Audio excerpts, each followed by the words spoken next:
Enough's enough. Alexa, turn study light on. Okay. Alexa, turn floor lamp on. Okay.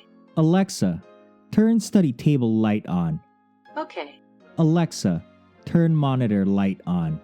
Okay. After months and months of trolling all over YouTube by George, our in-house tech tester, it's about time we garnered enough balls to show you guys what Think Tank TV is all about.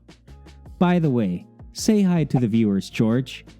And viewers, say hi to George, who will be doing cameos every so often in our videos. Well, what's a better way to introduce a budding tech review channel that's going to be focusing on a mix of printing, signage, graphic design, social media, photography, and videography, simplified for the average Filipino consumption no other than by showcasing our own personal tech choices with loads of glamour shots for our very first video of the ultimate Mac setup / studio tour. Okay, I think it's time to roll intro now. Alexa, that's your cue. Sorry, I can't find the answer to the question I heard. Never mind, I'll roll it out now. Roll intro.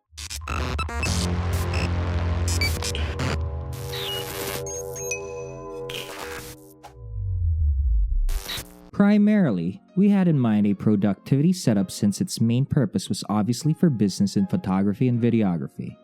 Thus, the obvious choice was to get a Mac. As the centerpiece of this setup, this late 2013 iMac 21.5-inch version was originally equipped with a 2.7 GHz Intel Core i5 processor, 8GB of 1600 MHz DDR3 RAM, and a single terabyte mechanical hard drive. With it being already close to 4 years old, its stock form had to be dabbled with to get with the times, plus the fact that our productivity needs kind of progressed to not so productive and more on entertainment, as well as you know it, gaming. The RAM was upped another 8 gigs, ramping it up to its max capacity of 16 GB. The hard drive wasn't enough either, so it was backed up with a couple of Western Digital My Passports, one at 8 TB and the other with 2 TB. And since we plan on following through with weekly uploads, we knew 4 TB wouldn't be enough to start a YouTube channel. With scalability in mind, we bit the bullet and got us a Western Digital MyCloud Baby NAS for another 4 TB of storage. And for accessibility to the NAS, we have it hooked up to PLDT's self-branded fiber optic modem and router that's pumping out roughly 50 megabytes per second up and down. It may be overkill for many here in the Philippines since people are content with whopping 360 pixel vids, but not for us. We intend to start off with basic 1080p vid platform, and once we've saved up for a Sony a6300 mirrorless camera, we will be delivering 4K content to get our country somewhat up to par with the rest of the world. Here's crossing fingers and getting that camera before YouTube allows 8K content uploaded by the big tech reviewing channels. LOL. For now, we will have to make suffice of an iPhone 6 Plus 8 megapixel f-stop 2.2 29mm camera recording with the Movie Pro app on an amateurish rig. Well, every big name started small, right? Let's follow their footsteps and maybe get some attention from Sony Philippines for a sponsorship. Well, while waiting for Sony's email to us, it's pretty safe to say that the video content looks pretty crisp and tasty on these two Lenovo Li2223S 21.5-inch full HD IPS monitors that are floating around the Mac. Why pick out Lenovo's versus the more popular options from LG, Samsung, Acer, or Asus?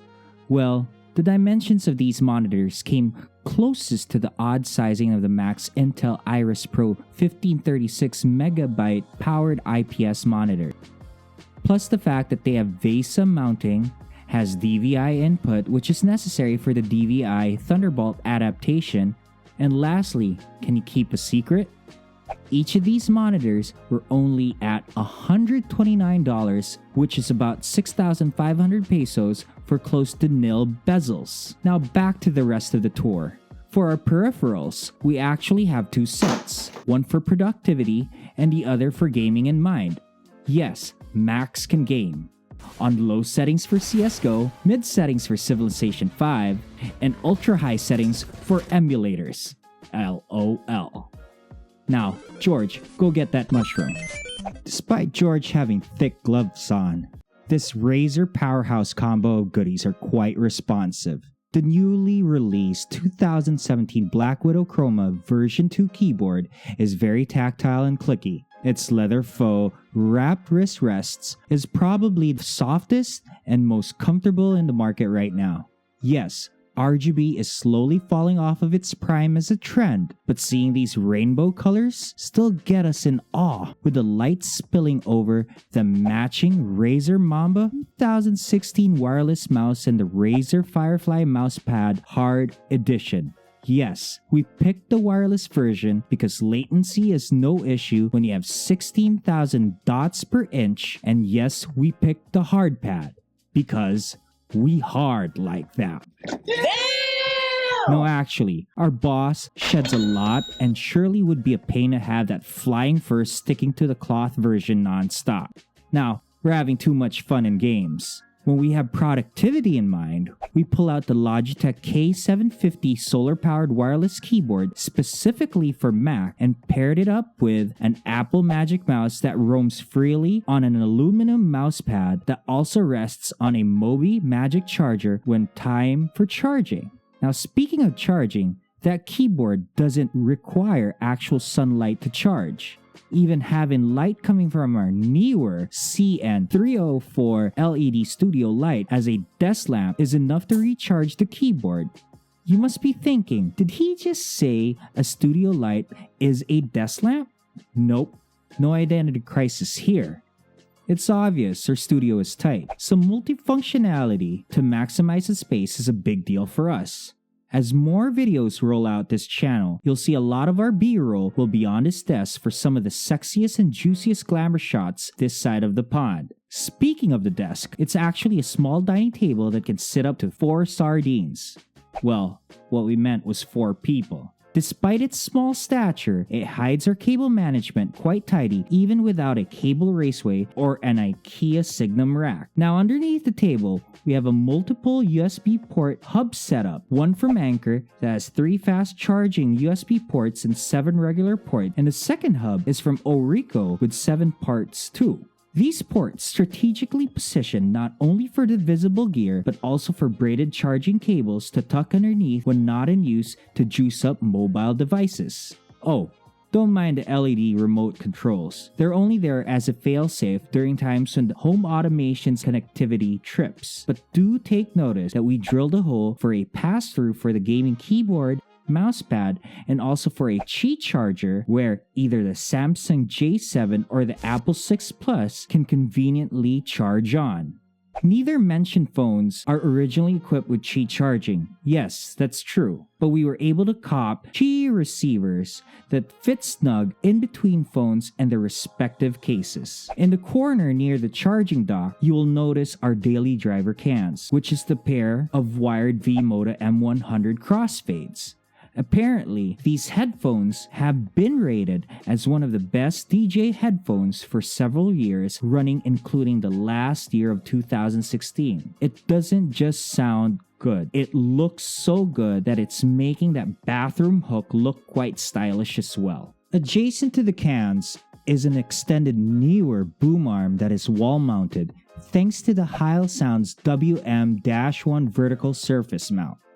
Roll up a bit and you see one of the Edifier X600 multimedia speakers. Its other half is also wall mounted across the table from it, and the 28-watt RMS 10-inch driver is underneath the table. Now, a couple feet from the sub is a UGREEN cable management box to hide the heavier and thicker gauged wiring. Behind it is an APC voltage regulator and 20-minute battery backup in case of dirty electricity and ever so often blackouts here in the Philippines. Moving up though on the other end of the boom arm is possibly the best bang for the buck cardioid XLR mic in the market right now, which is the Audio-Technica AT2035. You can tell right now that this voiceover has been tempting you to buy new tech, and that's because we've been speaking through this mic. To get the mic connected to the Mac, a Monster ProLink XLR cable plugs into the Focusrite Scarlett Solo audio interface, which does the job with flying colors. We had it vinyl wrapped in matte black to match the rest of the setup's aesthetics. Another piece of tech I love to speak to is no other than Amazon's #1 selling Amazon Echo Dot. Through this black puck, and with the help of the Broadlink RM Pro 2 RFIR booster, and a couple of apps from the Samsung J7, I get to give out voice commands to Alexa, who in turn simplifies my home automation needs. From telling her to turn the ceiling lights off, Okay. turning on the mood LED strips on, Okay. to even getting her to turn on my not-so-smart 40-inch LED Samsung TV, Okay. Apple TV Gen 2, Okay. and LG home theater system, Okay. so that George over here on the ergodynamic Enzo leather gaming chair can sit back and relax to Netflix and chill. Now George's entertainment doesn't just stop there.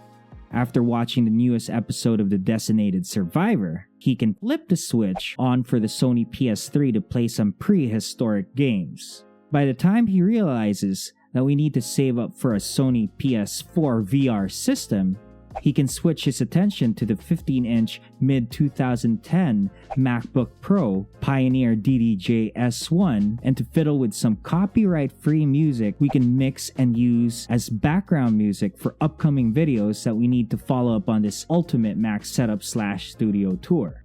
And while he does that, we are busy prepping B-roll shots on our mini low-profile homemade desktop for tech to critique and to share to the average Filipino consumption. Which brings us to wrap up this tour. There are links below the description as to where we purchased the gear you saw. We hope you enjoyed our setup so much that it's making you itch to go smash that like button. But if you didn't, well hey, go hit that dislike button so we can see how much more room we have to improve. But we'd prefer that you don't, because we'd want to get you to subscribe, click on the notification settings, write a comment below too, and tell us what was the most favorite tech you saw today, and we'll make sure to make it one of our upcoming reviews. Until then, this is your anonymous yet awesome narrator, and George signing off for Think Tank TV PH, where we enjoy taking tech from all over the world and fitting it in a Pinoy budget meal. If you think it, we'll make it.